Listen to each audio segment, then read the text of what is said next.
Welcome back, everyone, to S1E1, the show where each week we pick a different sitcom, watch just the first televised episode, review it based on just what we learned from that episode alone, ignoring any knowledge we may or may not have about anything else that happened along that series run. This week, we're going to be talking about My Name Is Earl. My Name Is Earl went 96 episodes over 4 seasons on NBC. We're going to be talking about episode 1, which was called Pilot, originally airing on September 20th, 2005. So to start things off, I'm your host, Jay Gags. With me, as always, the guys, Joe, Ferg, Gordo, and that's it again. Nick is still not here. We will reach out to him for his green letter cancel, but he is still away on assignment. So just the 4 of us again this week. For those of you who are only listening in to hear what Nick had to say, we'll catch you next week. So to start things off, guys, My Name Is Earl. Has anybody not watched the show? You got great boobs, Peggy.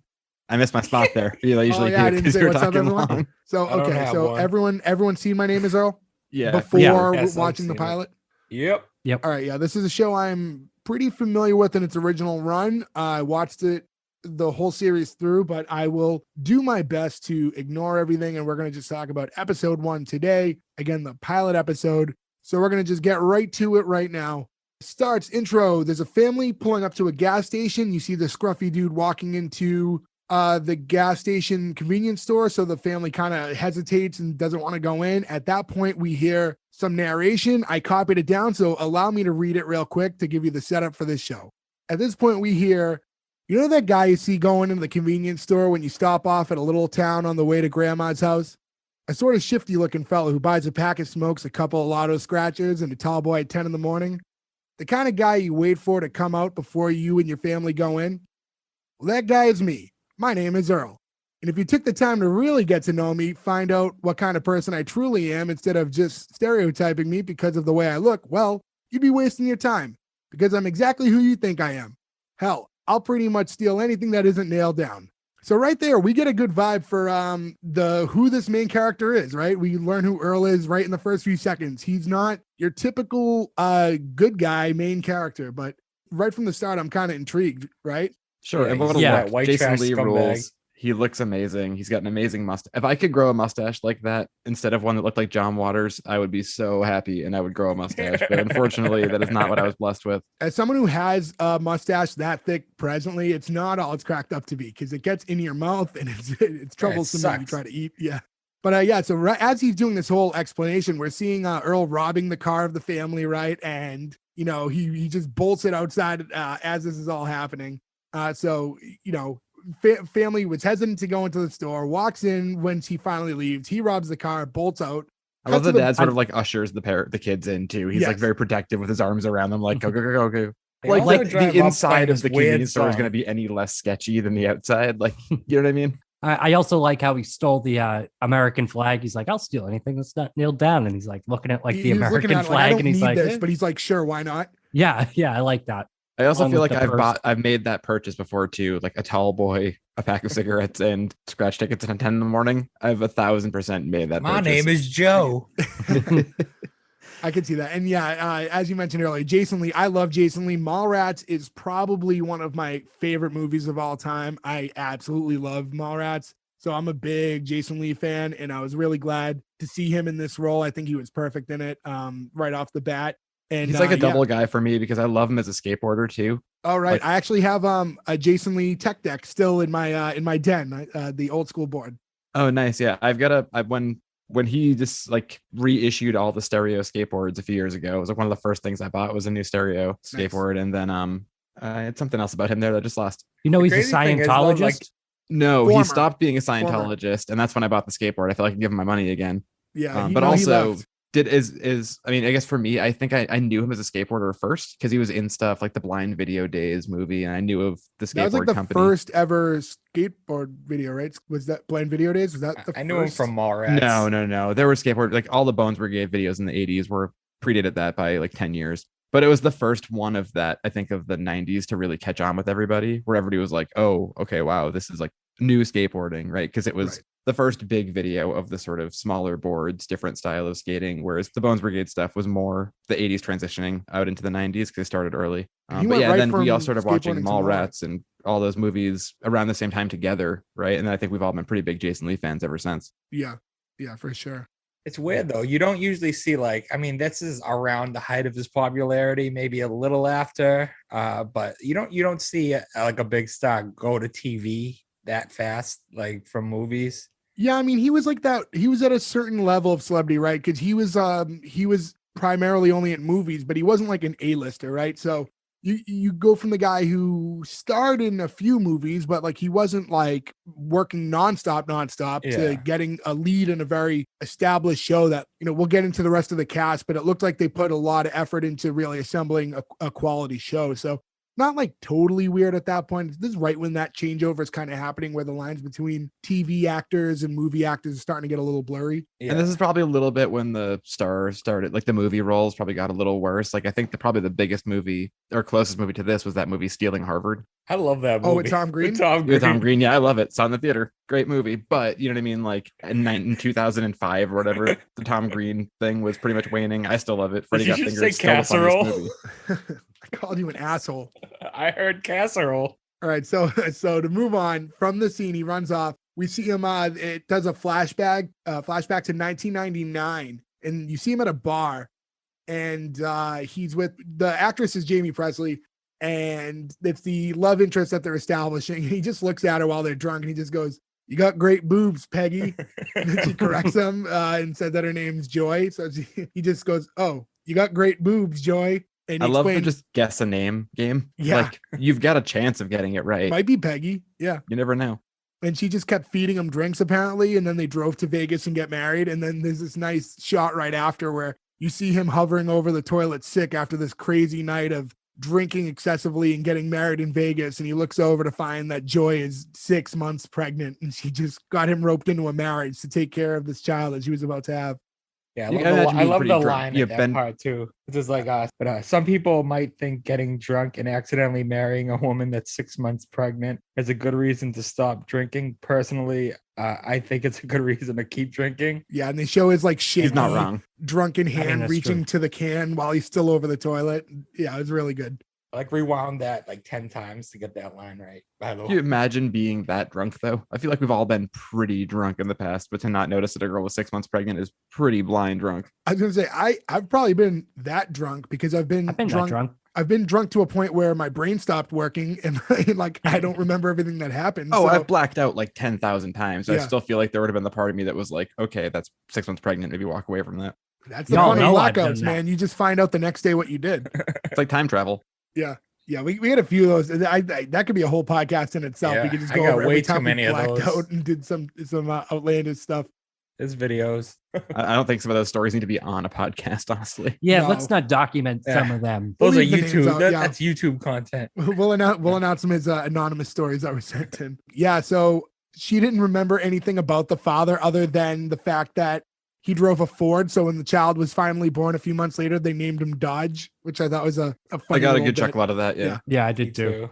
And then and this is all kind of like weird. So to kind of bring this together, this whole thing feels like a long intro. Like the whole episode, the first 10 minutes of the episode felt like the intro.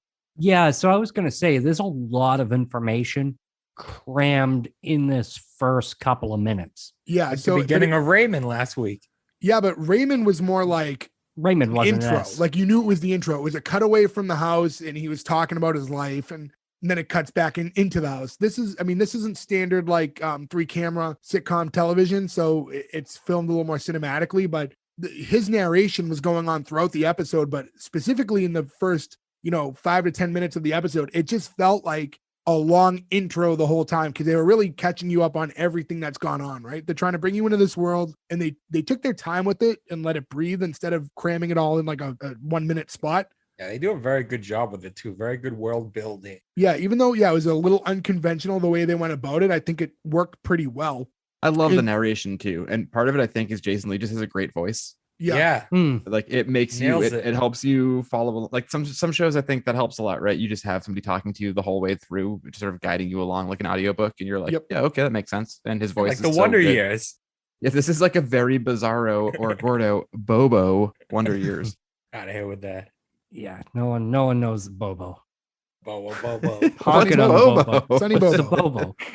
So now it was Earl's turn to get Joy pregnant, or so he thought. And then they do the bit where they're in the hospital and it's baby time, and the baby comes out, and the baby is a very different shade than Earl is. The baby is not of a Caucasian father.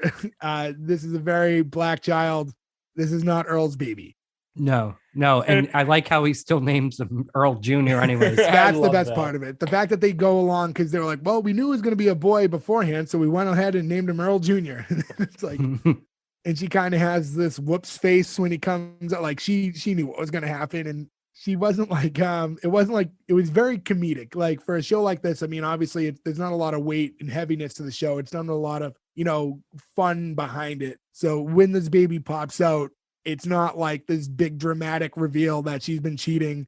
She just kind of gives the oops face, and they just kind of move on from there, which is fine for the tone of the show. He has such a good, like, I don't care, I don't want to do the effort, go along to get along mentality, where he just goes with all this stuff and just like, all right, whatever, that's what we're doing now. Says it's because he believes in the sanctity of marriage. Yes, because they show him present day 2005, and he's just kind of sitting lifeless on the couch, and the two kids are just running around screaming. And yeah, he's just he made a commitment, right, to be married, so he's going to stand by that.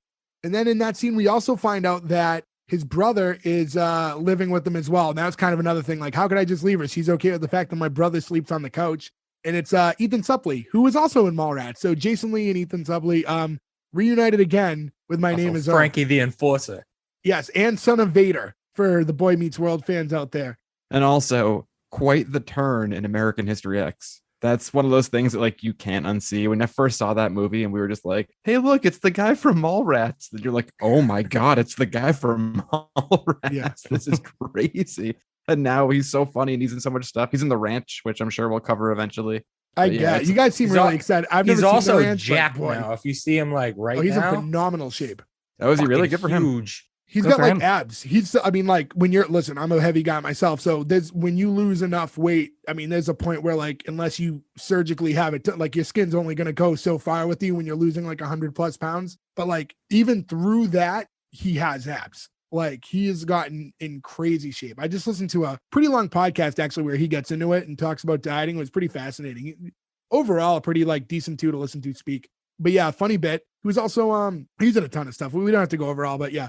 Let's just stick with Boy Meets World and Mallrats are the two most important things to me, and then American History X.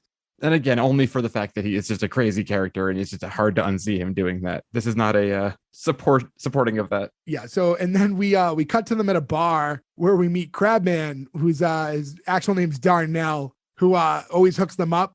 So they like go on there, and they call him Crabman because he hooks them up with expired crab meat. They can't. Like stuff that they can't use anymore in the crab cakes. They said what illegal things is Crabman giving Earl? Because he says something about. He said it was like illegal stuff they can't put in the crab cakes. Yeah, the wording was a bit strange. Yeah, so I was like, I assume it's like crabs that were like shitting when they died and stuff like that. Is that a thing? No, I don't know. I'm not a crab cooker. Give us all the shitting crabs. No, Gordo, so you're the resident expert on shitting. So do you have a dog in this fight or a crab in this fight, as it were? Crab in this fight? No, I'm not. Everything defecates when it dies. So, I mean, I imagine if you boil it, it's just going to boil its poo. Oh, as a marinade. Yeah, kind of. But like, it's like you don't eat the guts anyways, from what I understand. I mean, I'm more of a lobster guy than a crab man, but I prefer a lobster myself. And Joe, all of these will kill you instantly, right? Oh yeah, this is instant death. If I ate any of these, they would just close my throat completely and I would die. That's very unfortunate. I'm a big fan of lobster. But you all know why Joe hates the world so much. Yeah. But also, good thing I'm moving to Maine. Yeah, I know, right? There's no seafood up there. No lobster there. The other thing we catch on is Crabman and Joy exchange glances to the point where I think it's very obvious as soon as they look at each other that he is most likely the father of Earl Jr. And at the very least, if you don't pick up on that at that point, that something is going on between the two of them, because Earl notes that she seems to like going there for some weird reason too. And again, this is all like, we have to frame, we're 19, 20 minutes into this podcast, but this all happens within the first like 3 minutes this is also of this television show. Yeah, they give you a lot real quick. Yeah, so like it's all rapid fire, one after the other. At the bar as well. This is when Wanda, I believe her name is, goes up to the jukebox and plays B7. B7, yes. Which is It Takes Two by Rob Bass and DJ Easy Rock. I specifically have. I'm not going to look it up because I know somebody's going to. Did this make anybody else think of the scene in Dirty Work where Chris Farley goes to play G7 on the jukebox? You just hit G8. What's G8? If you like pina coladas. The second it hit a jukebox and it was B7, I was like, oh my God, please do the joke. Please do the joke. I was sad they didn't. No, also, if I ever own a jukebox, you have to put G7. G7. Street Fighting Man. Yeah, and Randy, apparently this is Randy's best song. Like he's so excited by it. He does like that little lasso move to like reel in Wanda so he can dance with her. I thought it was a fishing. That was later on. I think he lassoed first time. I think he went to fishing later. So okay. That's also my go-to dance move. You're the lasso or the fishing rod? The fishing rod. I thought your move was Gordo eating beans. That's also another one. That's a solo one. But if I'm trying to bring somebody in. Can you do that while dabbing? I think I could. No, I can't because I need to. You just got to find a way to merge them one into the next. Yeah. I guess I could merge a dab into it. Maybe we'll have to put that on YouTube. I'll film myself. Please don't. Out in the dog park with the Gordo eating beans. You could be the next Tanetta. And for those of you unfamiliar with Tanetta, go ahead and check that out on YouTube. You'll be pleasantly surprised. Is anybody surprised? I have no idea what you're talking about right now. I can't. No, for once, Joe, it's normal that you don't know. I can't. Jay's a fucking widow, and I only know because of him. Check out Tanetta when you guys have a spare moment. No. Okay, so after this, now it cuts to a new scene, right? Earl's outside scratching a ticket, hits for $100,000, is so excited, screams, "I'm rich, I'm rich," jumps into the street, instantly hit by a car. And I love that they take the shot of the driver, who's this elderly woman who just screams the whole time as she's still driving with him on the hood. Did anybody get the Happy Gilmore vibe? The get me out of here? Mister. Yeah, I was to say, Mister. Yeah. And by getting hit by this car, drops the ticket for $100,000 he had just won, and it flies off into I was going to say space, but it just flies off into the air. Now, we're a gaggle of degenerates. What is the most money anybody here has won on a scratch ticket? For me, it was $1,000. Think for yourself. I don't play them. I do. 3 out of 4 degenerates. Good for you, Ferg. I've eased up a little bit. I've hit for 4,000 once, and I've hit for 1,000 twice. 3 times I've had a significant hit. Does anybody else remember him winning a lot more than $100,000? I thought it was like going to be like $1 million. Yeah, going back and watching this was like, that's it. In this world, though, like to them in the lives they live, $100,000 is a lot of money. But yeah. But it's just like not to get like ahead of like the show. I know we're only doing the first episode, but he uses that money to do a lot of things over the course of the show. That's why I thought it was at least $1 million. But and also with taxes taken out, it's more like 73. I think I know somebody who won $100,000 and their take home was 73. Was that in this state or was that in Earl state? Yeah, that was in Massachusetts, so I'm sure it's probably a little different. Maybe a little worse up here. Do they say where they are in the show? Isn't it I'm sure at some point, but I don't know if it's if it's announced in this episode. I don't think they do in the first episode. It feels like Arizona, New Mexico, somewhere like that.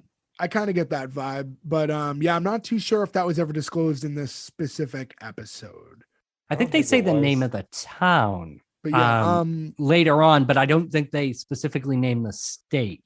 Like, because we'll get into it, but when they flash back to him as a child, I think that they talk about his school. I don't remember. I definitely don't have it written down anywhere, but so I just looked it up on one of Gordo's sources, Wikipedia, and it's called Camden County, and it's supposed to represent anywhere you are. Oh, so it's not an actual city, a distinct place. Okay, yeah. So they keep it vague. Okay. Yeah. So the ticket flies away. Now we cut to him in the hospital where his wife runs up to him, and he's very medicated at this point, and she hands him some papers to sign, which he in his dazed state goes okay and just signs Earl J. Hickey, writes his name down, and those were divorce papers and papers to sign over his trailer because Crabman's parents are kicking him out for growing weed in the closet, and he's gonna move in with them, and they're probably gonna get married. I love probably going to get. That's my favorite part of it. We're gonna move in and probably get married. See, I kind of wish like that didn't happen, and like she stayed with Earl, but was like everybody knew she was banging like Crabman, like a kind of like a John Redcorn type of situation. I was okay with the way it turns out, especially just even throughout this like first episode. I think it worked out, and the dynamic between Earl and Crabman, like even in that moment, like I know he's kind of drugged out there, but we'll see it again later. But you know, he doesn't take it personal, right? It's you know, nothing wrong between them. It's always still, hey Earl, hey Crabman. Yeah, and I was gonna say too that you know, it also garners him a lot of sympathy as the anti-hero. Well, yeah, he's like a shitty dude, but a lot of shitty things are happening to him. Yeah, right now, like he's in the hospital. He just got divorced and he just lost his house. You know, and it is disclosed at that point that where Joy says that Earl Jr. probably should be living with his father. So now we do know for sure that Earl they Jr. give you the final Crabman's button dad. to prove it. You know. While he's kind of reflecting on all this, it cuts to a shot of his trailer where now it's like his name. It starts off at the exterior, and you see on the mailbox his name's already been scratched out, and it says Darnell on it. And then we go inside, and it's just Crabman with like what looks like maybe whipped cream over his nipples, chasing, Joy, who's only in her bra around the house having fun. Like this is like moments later, right? There's never gonna be a time where you do the like reverse Varsity Blues gag and I don't find it funny. Like if I was to see a can of whipped cream, my immediate first thought would be I need to make a bra of this on myself right now. I'm so glad you brought that up because someone here I was once on vacation with in I believe New Jersey years ago, and he came out of the bathroom with a shaving cream rendition of the Varsity Blues situation. Only he also the whole part, tops and bottoms. Also added a Superman logo, I believe, on his chest, but did it in the mirror, so it was a backwards Superman S. It was an F for Ferg. Oh, all right. I mean, so whoever that was. Yeah. So we won't say who it is, but it was an F for Ferg. Coincidentally, it has nothing to do with the Ferg that's in this conversation right now. But did that person do just the top, or did they do tops and bottoms? I think it was fall. My memory's a little hazy. We were much talking about those drunk stories, very intoxicated. There you go. But so yeah. So I'm glad you brought up the Varsity Blues thing because that one hits near and dear. So for Patreon content, we're gonna have to have the person. I'll do it again. That's what I'm saying. Yeah, we have a contest. We'll have the fans vote. Who's I can't stand Jay's picture. Some of the I was going to say you'd be all over it. Yeah, some of the stuff in our lives that would have been captured if we had camera phones is pretty terrifying. Yeah, I know. I kind of feel bad for the kids now because like all that, like from the time they're little to forever, everything is captured. Us, at least we got to escape, or at least the camera phones that we had when we were doing degenerate shit wasn't that bad. Right. And no proof of crimes. Exactly. And I feel like today you can't get away with anything anymore because, there's just cameras everywhere. Whereas we could, we were the last of the Mohicans. Yes. That's what I was looking for. I don't know why. If nothing else, if we cut all that out, I want the button on this one to be that just at the end of the episode, the last of the Mohicans thing. That was super funny. So now Earl's laying in bed and he's watching Carson Daly's late night show, which I forgot was even a thing. I forgot that Carson Daly had like his late night, whatever one. He had like the 2 a.m. start time, right? Yeah, he had the late show. He had a show until recently. He got replaced a few years ago. Was he on for a while? James Corden, yeah. James Corden, really? He's been on like this whole time? I didn't even realize. Yes. Yeah, he had a very late night show. And I think he's been like a top 40 type of like Casey Kasem style DJ the whole time. He probably still is. He's the guy you hire when Ryan Seacrest is unavailable for something. I was going to say, he's kind of You can't get Ryan Seacrest or the guy from Sugar Ray. I was going to say, he's on like that pecking order. I thought that this all happened to Earl in the daytime. I think it did. Yeah, I think it was just they used the device. I don't know if you're supposed to dig too far into the specifics of when he was watching. I wasn't under the impression it was daytime. Yeah, I got the impression it was daytime, and I was like, "Why is Carson Daly on?" It's like that's like 3:00 in the morning. But yeah, so this kind of sets up what will end up being kind of the whole theme of the show now. Oh no, it was nighttime because Randy was asleep and you didn't want to wake him up. Oh, okay. Oh, good call. Good eye, Ferg. So Earl's watching Carson Daly, and I don't know who the guest was. It was some country singer, right? I didn't look at it. He's like, well, let's talk about you, Carson. Like, how did you get to be so successful? And he's like, I just chalk it all up to karma. Like, I do good things and good things come back to me. And that really resonated with Earl. And then he realized, like, maybe that's why all this misfortune's happening to him, right? He's done a lot of bad things in his life. And now the one time something good happened, the world took it away immediately. And that's bad karma. So he said, from Carson's lips to my morphine-laced ears, and, from that moment forward, he decided it was time to make a change. And now we see him at this motel where Earl and Randy had to move into because, he lost his trailer to Joy. And that's where we meet Catalina, the maid. Catalina. Yeah, who her and Randy took on a very fast friendship. And I know that this show came out after My Name Is Earl, but I also when I see her now, I always think of Ruxin's wife from The League. Oh, yeah. That's Ruxin's wife from The League. I didn't put that together. Yeah. Which we would definitely have to cover. Oh, yeah. The League will definitely come up at some point in time. But yeah, Nadine Velasquez, I believe is her name. And I am very much in love with her. Gorgeous. I didn't even think to look that up. I love The League. I never put the two together. That's really funny. She's great in that too. Yeah, phenomenal. And I think that came out maybe as soon as it ended. Oh, there's a lot of 9/11 ties in The League. Steve Renazizi. I'm glad he made it out of the towers. Okay. Okay. I'm sorry. I got him started. My bad. No, he's gonna find something later that'll be. Help him get it out of his system. That's true. I'm probably done now.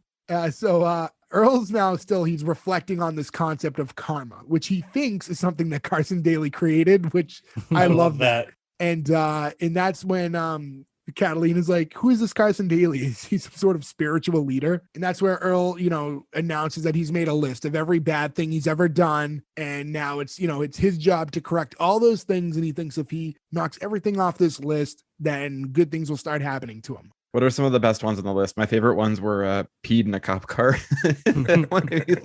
I'm not proud of that anymore. I'm not proud anymore. Harmed and possibly killed innocent people with secondhand smoke. Yeah. Randy's like, how do you even fix that? How do you reverse that one? Stole a car from a one-legged woman. Yeah. And most importantly, and the one that this episode will end up be focusing on, is he picked on Kenny James. Actually, before we do that, though, I think one piece of the episode we forgot to mention that I thought was really funny was when he loses the ticket, Randy is just walking through the highway. Trying to find it. Yeah. In heavy traffic, which is just such a great visual. Yeah, nice little quick bit that they threw in there. So one thing, though, too, about Earl's list, how did he fit all of those things on that piece of paper? With the magic of television.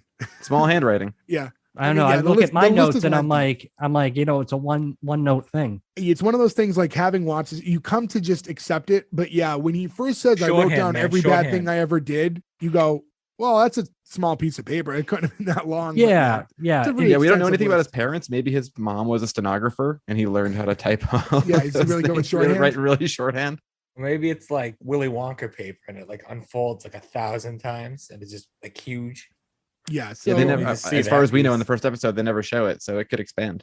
Yeah, and he's trying to start immediately, right? So they're outside in the area of this motel, near the pool, and he's trying to just pick up all the trash where Catalina stops him because she doesn't want the manager to get used to it looking that way. So he wants everything, she wants everything as is, but he's like, I can't, it's on the list. I have to pick everything up. And notably thinks he has to make up for every piece of trash he's ever littered. So he has to clean for God knows how long in his brain now to correct all this. I do like that means in his brain he does have at least a base number of he has a rough idea. Made that he feels like he'll hit a point where he knows it's enough. Yep. And as he's doing this, picking up the trash, the scratch ticket magically flies back to him. So the concept of karma is now coming into reality. There is some truth there. He's starting to turn his life around and this money is finding him again.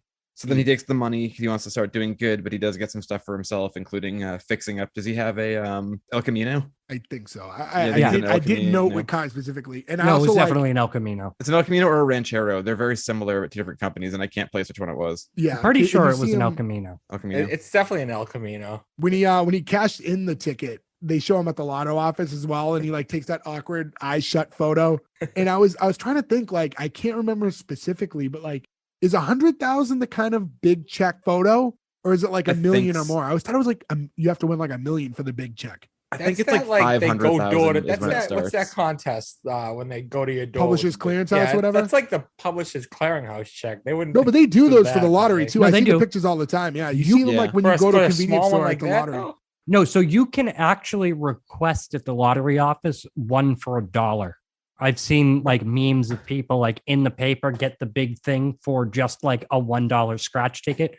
which you can go down and probably owe them money though, because there's probably a fee for that. After I found the place. There's one place that specializes in making them. I almost got one made last year when I donated that money to my friend's thing. These my friend Jeff. Big checks. But it was like the Office thing where it was like, well, it's going to cost you $60 to get the check made, and you're taking that money out of the charity money. Taking away from your maybe own we just don't do donation, that. yeah. But I did look into it, and you can get them of all different sizes, and there's upgrades to like what kind of paper. Do you want it corrugated so it never breaks? There's a lot of weird options. I'll keep that in mind. I can't imagine anything I'll ever need that for, but I'm the kind of person that would do that. Why is that a thing though? It's like, it's basically just a trophy because you get a small check too. You don't. You can't bring that to the bit. It's a photo op. It's just so for the photo. What's the point of being able to get one for low amounts of money? I don't understand. So you can take the picture for a joke. Yeah. So it's just for a joke. But a lot of times they're just photo opportunities. If you work for a company, that's what I mean. Why is it an option? Like because for small things, if it's only for a joke. Because they probably charge you, and people are stupid and want to be on the internet. Well, I'm sure they make their money on legitimate donations, but if you're willing to pay the $60 to make a $5 big check, then they don't care. They'll print it for whatever. Oh, I meant the lottery office. They're just a printing company. Like Gordon was talking about. I mean, I imagine the lottery office just has one standard one that's almost like white. Maybe they dry erase on it. Yeah. Yeah. I mean, I can't imagine. I don't think you're taking it home with you. Yeah. Yeah. Yeah. I don't think that they're taking it home. I think that, but you know what? How about this? Next time I win when I win my usual $1 or $5 on scratch tickets, because I don't ever win anything big, I'm going to go and inquire in the lotto office with, you're going to get thrown out of the fucking lotto. No. Like, you know what? If I do it, I will put it on our Instagram of me. Thank you. Thank you. Prime content, guys. Keep posted. Next time Gordon wins $1. We have the post for you. I also noticed that when he got the money, like he just took it in cash and was shoving it all into his glove box. And you're like, what? Do you not have a bank? I guess it makes sense. There's no way. There's no way. This tracks completely for the character. But at this point, you don't think like maybe, but again, when we look at the world that we've just been introduced to, it tracks. It makes a lot of sense. Yeah, I know. He's white trash. He wouldn't have a bank account. He probably doesn't have a social security number, let alone a bank Maybe he just doesn't trust banks. I mean, definitely has a social security number. And then Earl sends Randy to talk to Kenny's parents. Because as we talked about, I love this part. Kenny was on his list. That was one of the first things he wanted to cross off the list. Kenny was a kid that he went to school with. He sends Randy to Kenny's parents' house to try to get information on where he lives now so he can make up, his past, indiscretions towards him. And the trick is to give Randy 4 beers. 4 is his like magic number. So he's like good at lying. And after that, it gets a little unpredictable, they said. And then we cut into Randy inside of Kenny's parents' house. And you see him like very charming, like doing very well talking to them. You gotta talk about that house, by the way. Yeah, so parents are very friendly, super nice, like overly nice, but oh my God, how many like bird figurines were all over the house? It's like, Joe Dirt's parents' house. That's what I was gonna say. It's Joe Dirt's parents with the clown dolls. Yeah, there were figurines of birds everywhere. It's weird because like people, I don't have strong feelings towards birds one way or another. People love birds, but there is also something kind of creepy about them, especially when you go that extreme with it, where your house is just like laced in bird figurines. I was going to say, it doesn't matter what you're really obsessed with. Yeah, if it's overdone. Yeah, if you have that many of anything. Motel, like. Yeah. It doesn't matter what you have. I mean, if you have any, if you're obsessive of one thing, that's all you collect. Yeah, I mean, we all have that one thing that we collect. Sure. But like we all don't, but our houses aren't full of that. I feel like we can go around with this real quick. Like we all have our things, like you said, and like I'll collect some like figures and stuff. Like I had some toys from when I was a kid still, some like old wrestling figures, and like my setup, I kind of have a bunch of that stuff on display, but I don't have like a massive collection of any one particular thing that I'm very hard into. Joe, you very notably are very big on collecting vinyl. Yeah, about 4,000 records or something at this point. Do you catalog those? Like when it gets to that point, like, do you have like a list of everything that you have formally?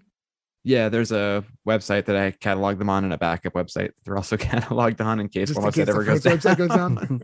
Yeah. I used to have that with breweries I attended. It used to be a site where I could track every brewery I'd visited because at that point it had been like maybe it had been something around like 200 different like tap rooms, a little over 200 different like rooms I'd gone to. And then the app went away, and I'm like, well, there goes that list. There goes that, Yeah. You guys collect anything? That giant list you have is gone Of breweries? Yeah. Yeah, I can. I have a way to track it down because I catalog every beer I've had, but it would take some time. I'd have to re-go through everything. And in my travels, I've always taken pictures. I can re-document it, but the thing I had is now gone. The one master list. Yeah. You guys collect anything in particular? I got Nightmare on Elm Street merchandise and also Disney's The Haunted Mansion merchandise. What a like Jekyll and Hyde collection you have. Like super scary and super not scary at the same time. It's the lure the kids in, and then and then the next room is the scary room. Supernatural. Yeah, they're all for children now. Anything for you? Yeah, so I have in my kitchen, I have a lot of chicken themed stuff. And then in my living room, I collect hedgehogs of various, figurines and stuff. Why are you guys laughing? I didn't laugh at your stuff. What the fuck? And then I'm not even going to talk to you about my wrestling toys. I'm not here to judge. I'm sorry, with my chickens and hedgehogs. Ferg started laughing, and then I just couldn't handle not laughing because Ferg was.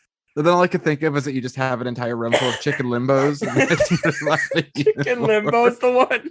Big fun. I don't laugh at your stuff. That's hurtful. I'm curious. You're banging on all this Instagram content you want to make. How about we do a chicken limbo contest next time we're all around?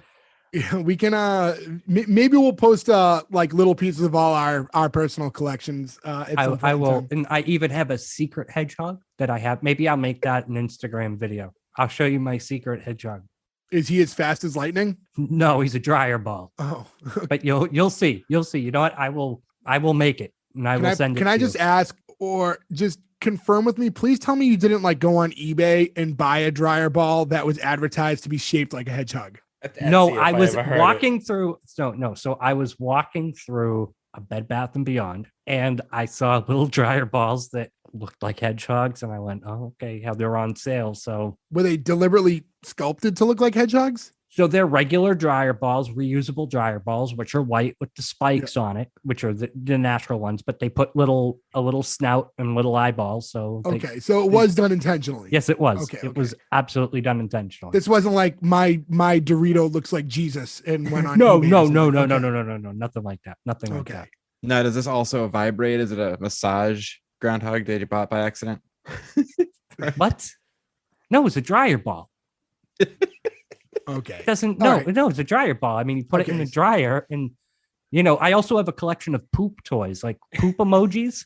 I have one that's a Christmas one that sings a parody of "You Can't Touch This." You also collect dank memes. I do collect dank memes. That's my biggest. Well, you distribute them too. You're more like an importer exporter when it comes to dank memes. The dankest. Okay, so to move on from all this, Randy's sitting there with Kenny's parents, and he's claiming to be the class president, which is kind of a good in to be able to get the address of him, right? And in the process, his Kenny's father offers him a beer. He's like, I would love a beer. And as we know, like past 4, we get to this unpredictable territory, right?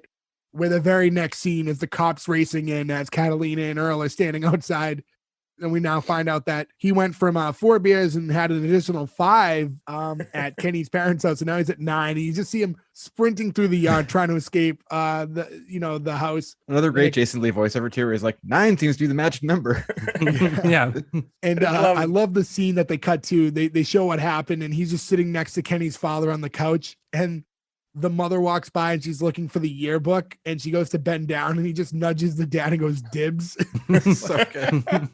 But at least he did get the address first, so things did work out. So now we see the 3 parked out front of Kenny's house, and he's just kind of like walking in. I think he had like a bag of fast food or something in his hand, and that's when we get the flashback of Earl and Kenny as kids, and they're in. Earl's just yelling something at him. They're playing like kickball, and Earl's just heckling him as he's like going up, and it's his turn to kick. And I thought it was gonna be like Kenny whiffs and like strikes out or something because he's distracted, but he actually gets like this kick. And as he's running to first, proud of himself, Earl just abruptly just kicks him right in the nuts. So hard. That little kid too sells it really well. The kid in the wheelchair throws him the ball and he gets him out. Yeah, and he spikes the ball at him. Yeah. That scene played really nice. Yeah, I thought that was really funny. That's, and then Earl explains after that cutaway that he's just been following Kenny for days to try to figure out how to make up for him, make up to him like everything he had done in the past. So you kind of see these various scenes of like Kenny just kind of sitting home alone every night. He's eating in front of the television, works at his job at Copy Hut as the assistant manager. They show him cleaning his car, doing some like yard work, like mowing the lawn or something like that. His powder blue Le Car. One thing I like about all that too is like his life's not that good. Like that's like not something you strive for to be like a copy like a Staples. It's not a terrible life. But Earl's like his life's all together. I like well, yeah, I mean, he has like a job, a car, like everything's like he has like the nicest house on the block. He said so. Like things aren't too bad. So he identifies that the problem is that he's just very lonely. So I was gonna say, do you guys know that Earl, the Le Car was really a car? Yeah, this is a Seinfeld bit too. George Costanza's parents had it, and they called him Le George. Oh, because I went and I did all this research. It was a real car. I didn't think it was a real car. I thought you ever heard of Le Car before?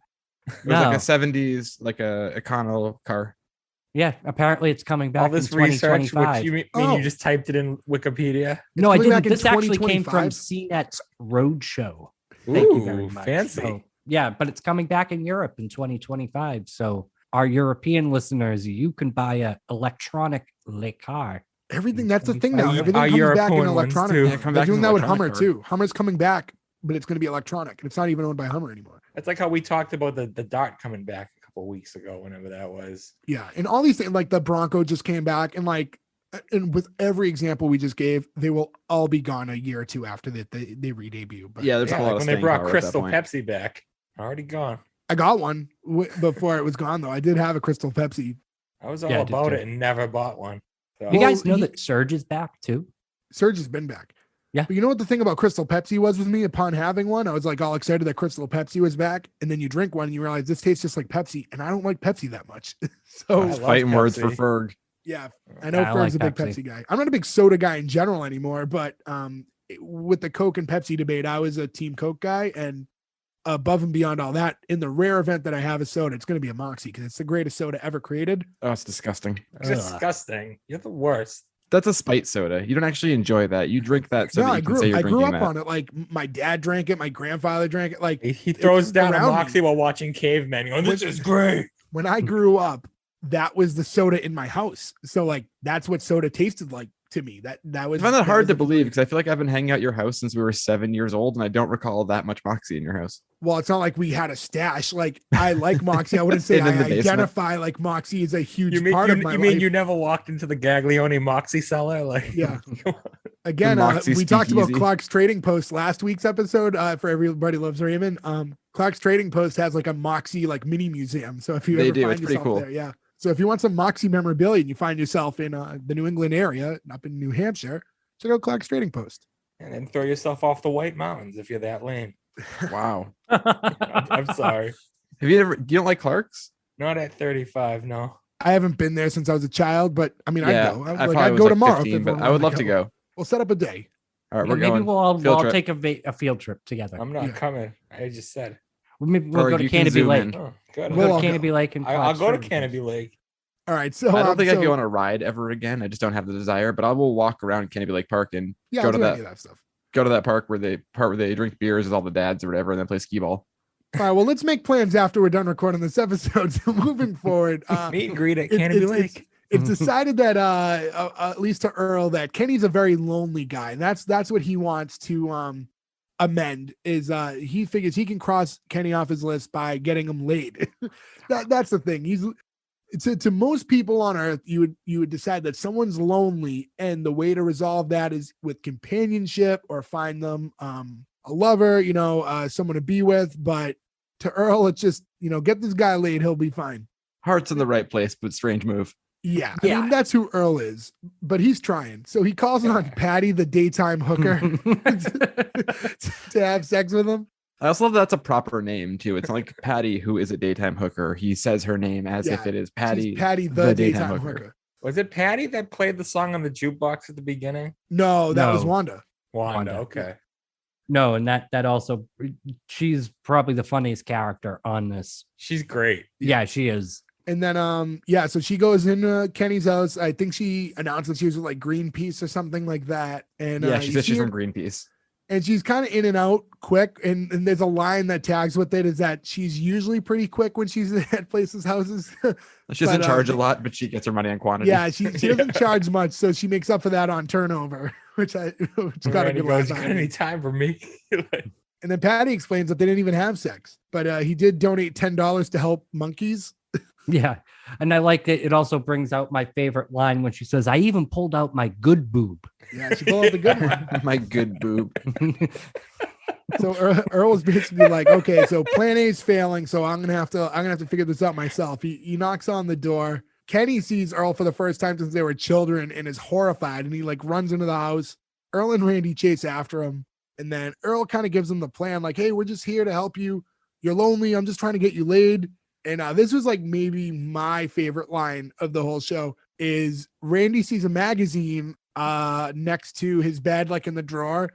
And he's like, Earl, I think you're trying to sell a cat to a man who fancies dogs. Yeah. Man's Man magazine. Yeah. It's Man's magazine. So we find out here that Kenny is he's gay. He's not looking for a woman. The lonely factor still applies. But he's not in search of Patty the daytime hooker. And so love it. The reaction to this was phenomenal because Earl and Randy had never been in the presence of a gay person in their life and panic and run like they just run away. Yeah, they just run straight out of the house. Also, at this point, doesn't Kenny right before that too? Doesn't he spray himself in the face with mace? But that's after. Later on. And I like how the narration also goes, maybe running wasn't the best idea. Yeah, like he's growing as this whole thing unwinds, right? He's real. Even in that moment, he's like, we probably took it a little too far there. We didn't need to run. So now we go back to the motel and Earl's still panicked. He's like, Kenny's off the list. He's like, gave special circumstances. I don't have to help out with special circumstances. Special circumstances. Yeah, he doesn't know how to take any of this. He's just so floored. And they go to walk into his specific room and it's trashed. And then we get surprised by Joy just whacks him right in the back of the head with a phone. And she found out about the lottery ticket. So now she's trying to I want my money, Earl. And then she said something to Callie, like, who's the whore or something like that. And like they kind of square each other up for a second. Yeah. I love that when Randy comes in, she hits him too. There's no reason to hit him at that point. Yeah, because Randy went to go and get vending machine hamburgers. That's right. I couldn't remember why he didn't come in with them. Yeah, and he comes back and he's like, oh, we only had like one mellow yellow, so we're gonna have to split it. And then that's when he gets whacked. No, you're aware what mellow yellow is, right? This isn't a slice scenario like last week. No, it's a citrus drink. Yes. Yes, okay. That I do know.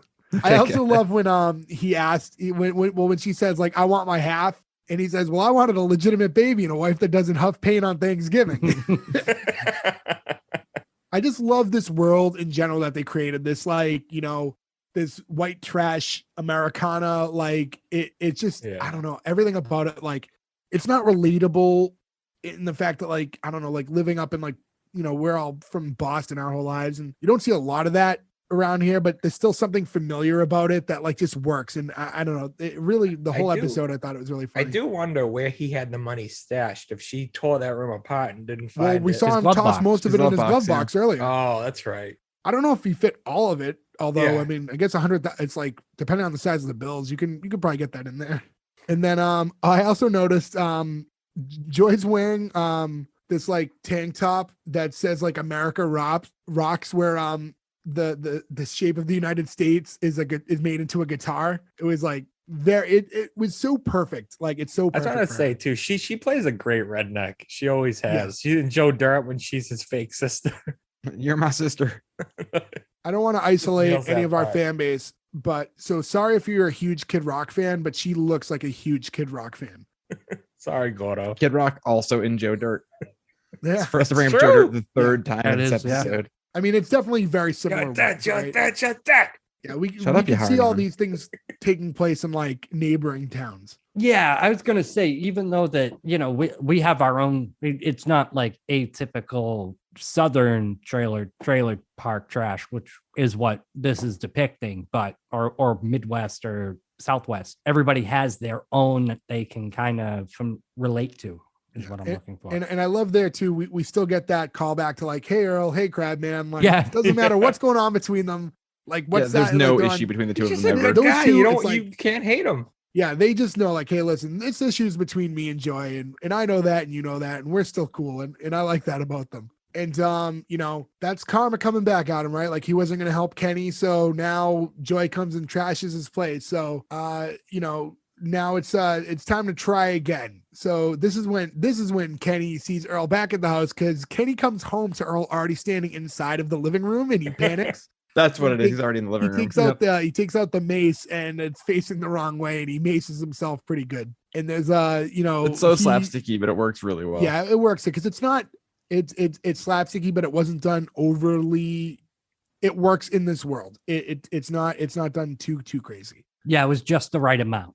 Yeah, and he's finally coming to, and they're sitting at the dining room table together, because Earl helped put milk in his eye until things started to work. His eye started to work clearly again. Yeah, because Earl's been maced so many times, he picked up a thing or two. Yeah, and I love so now Earl's trying to talk to him, and he goes to ask him like, why don't you have a man? But he's still so afraid to say it. He like whispers it at first. He's like very timid. He's like, what? Why don't you have a man? Because it's like he's still so afraid to address the subject. Yeah, which I mean is probably on par for that character. Like he and Jason Lee plays this character perfectly. Like the mannerisms, everything. Like he is so good in this role. Yeah, he nails it.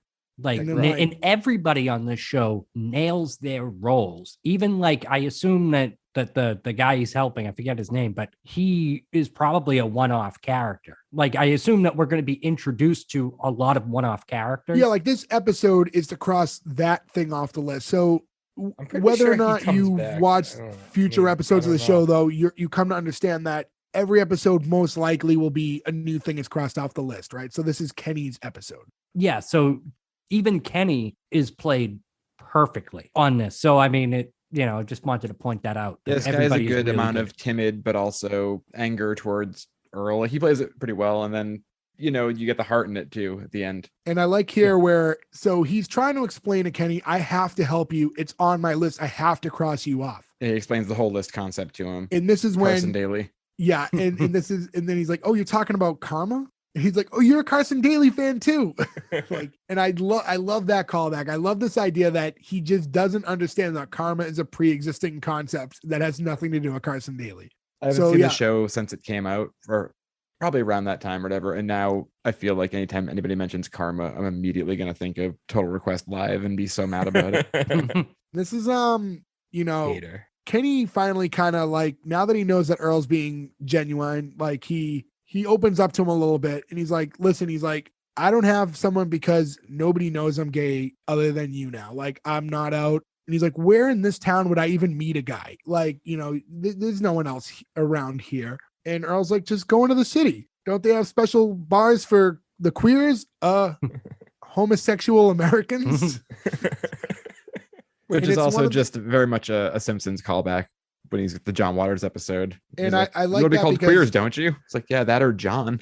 Yeah, it's a joke. It's one of those jokes that it's like, because of who said it and what his character is, and he's flawed enough, like it doesn't, it's not seen as offensive because you know how flawed of a character. It's a childlike innocence. Like, yeah, he doesn't, he's but also, he's trying offensive. to get better and do better. He's not so saying you don't it in take any, it as a bad with thing, any, malicious intent. Like that is, he just doesn't know how to approach this. And Kenny tells him, like, I tried going to a bar once. I was too scared. I sat in front of the door and I just couldn't make my way in. So Earl offers to go with him. He wingmans him. So now the next scene is Earl, Kenny, and brother Randy are all in the bar. And Randy only agreed to go because he loves bubbles. And you just see this, like, the bubble machine, and like Randy is just mesmerized. He can't take his eyes off the bubbles. I wish it was a person named Bubbles instead.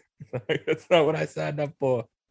Yeah, and this is where, so Earl's like, okay, now I gotta find a guy for you. Like, this is how I cross your name off the list. And Kenny explains to him, this is, you can cross me off your list. Like, you got me here.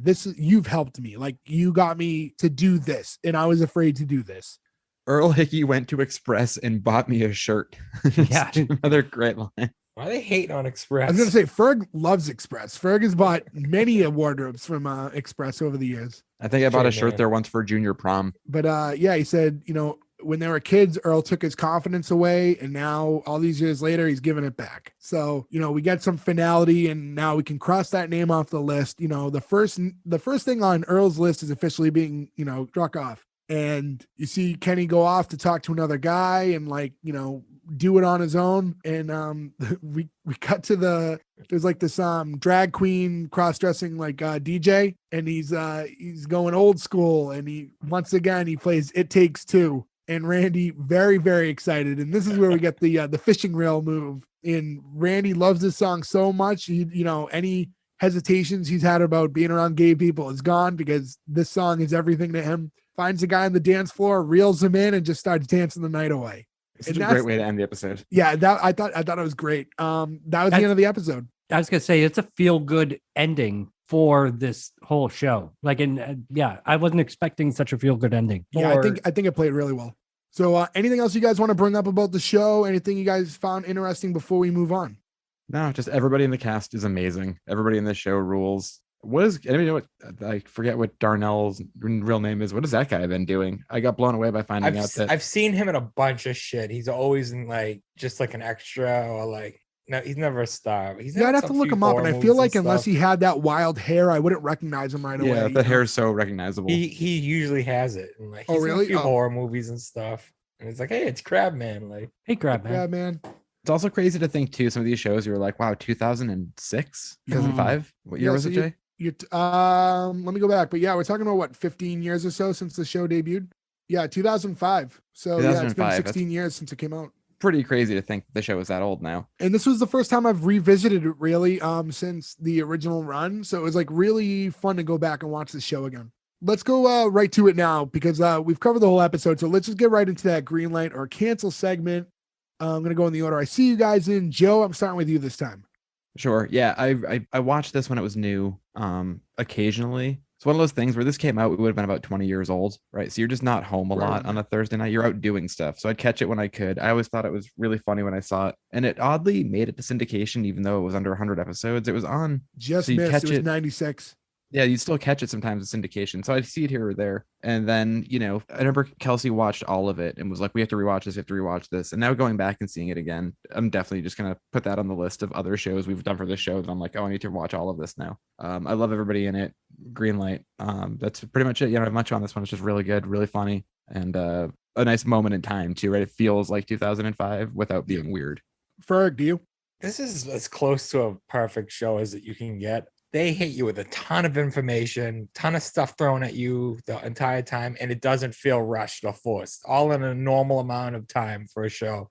And it's expertly acted. I love this show. Like Joe, I'm probably going to go back and rewatch it. Green light from me. Gordo, what's up? So I did watch this several years after it aired. I think when Netflix digital was first a thing, and they put this was like one of the first big TV shows that they put on it. And I watched this front to back. I love this show. I thought everything about it. It was funny enough. It got a lot of laughs out of me. I think it translates well to today, even though it was made 15 years ago. It didn't seem like it was made that long ago. Green light 100% for me. What about you, Jay? Yeah, so to round things off, guys, I'm with all of you. This was a show that I really loved in the past, and I try to always erase that from my brain when I watch shows for our show. And there has been shows that I really like that I've canceled the pilot episode. This is not one of them. I love this. I'm green lighting it. Everything you guys said is accurate. I think they hit. I love what Ferg said about how they crammed a lot in, but it wasn't rushed. I agree 100%. So many things happened in this episode, but it paced really well. It wasn't like in your face. You didn't feel like you weren't catching up. Like it was done very, very well. This was probably so far for us. This is our 14th episode. This is the most trouble I've had not watching the second episode so far.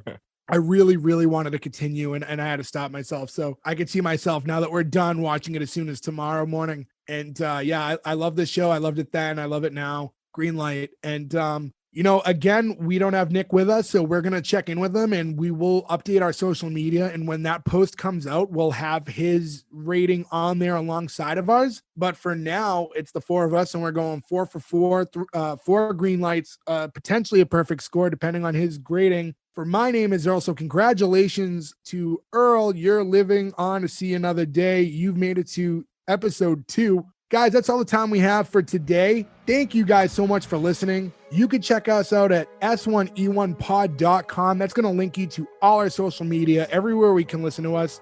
Please give us a follow, rate, review, subscribe, do everything you can on all those. It means a lot to us. It helps us out a lot. Spread the word. Let everybody know that we exist. And for those of you who want to watch My Name Is Earl, go check it out. It's currently on Hulu, where you can find all the seasons available for streaming. If you have Hulu, go check it out. That's all the time we have for today. Thank you so much. Goodbye. Let's go to Express. It takes two to make a thing go right.